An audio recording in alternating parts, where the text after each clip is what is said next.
She left home, headed south for the city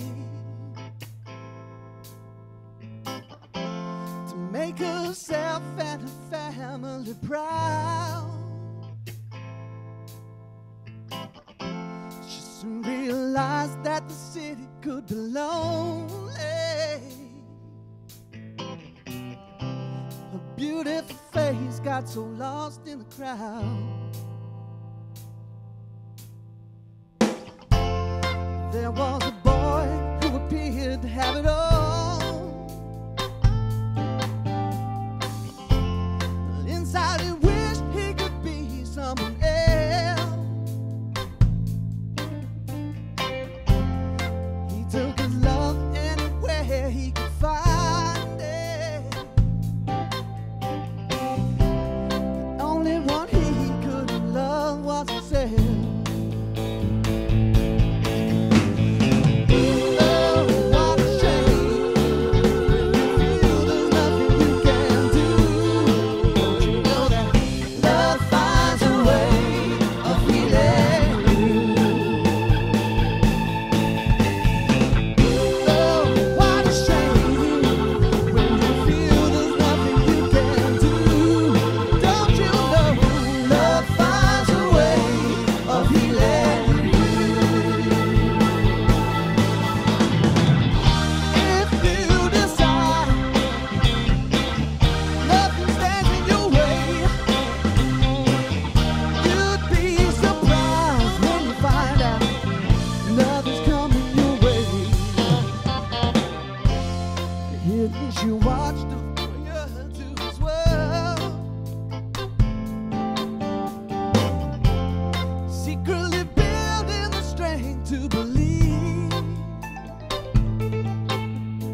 now with Mark Butcher. Nice to meet you, Mark. Nice to meet you too, Cassie. How are you? I'm fine, thank you. How about you? Yeah, it's all right. You having a good day so far? I'm having a great day. It's a very vibey place you have here. And I have to say, I know you were a cricketer and you played for England. I have to put it out there. My sister's the biggest fan, so yeah, I've got to put it out there.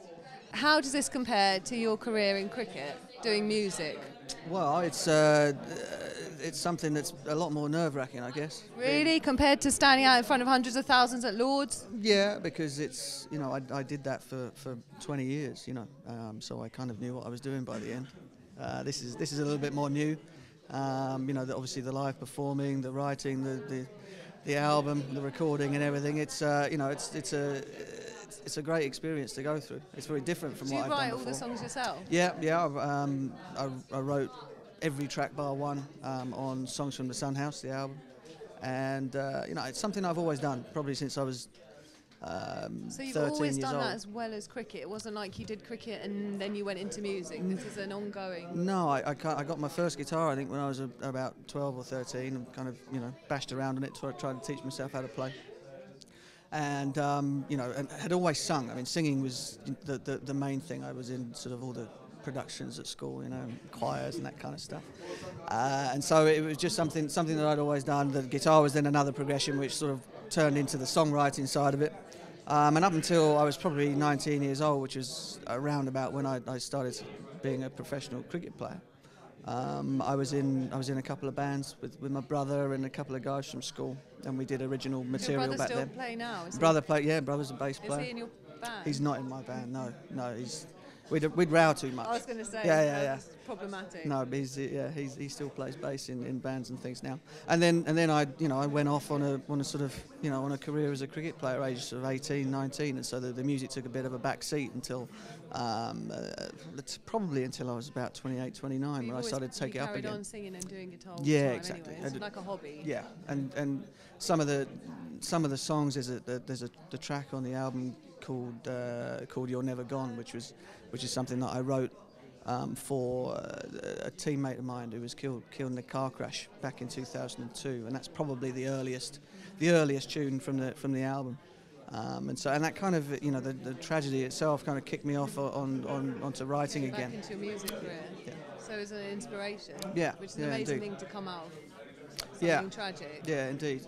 So it kind of, and that started. I started to get back into gigging again. You know, playing, you know, getting up on stage and playing. I played the Albert Hall a few times for you know, these sort of big corporate cricket type end of season. How do all your cricket teammates react to when you get on stage? Are they supportive? They leg it. No, they get out of the room immediately. No, they're very supportive. Yeah, and that's how it came about. I wish you all the best with your music. Cheers. And it has been an honour to meet you. Thank you, Cassie. Cheers. Thank you. Thank you.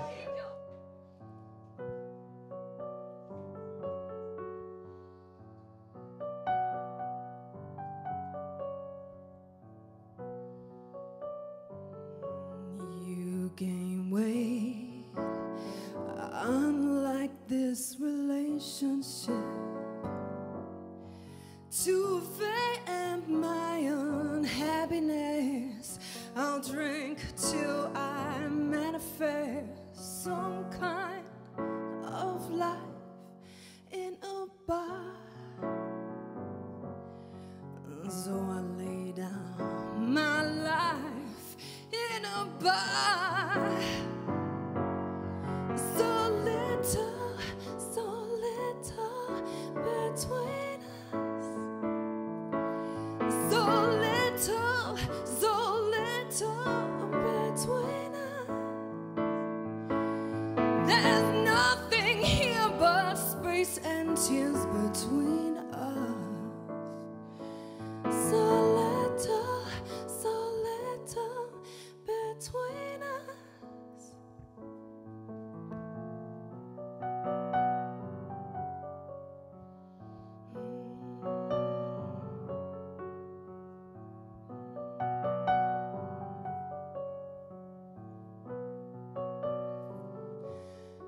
You can't keep your secrets to yourself. You thought I would wouldn't notice, but it's not my scent that's on your lip. Like ink stains the skin. So I pick up your replacement in a bar. So little between us. So little between us. Though we've just met, there's salt and sweat between us. So little between us.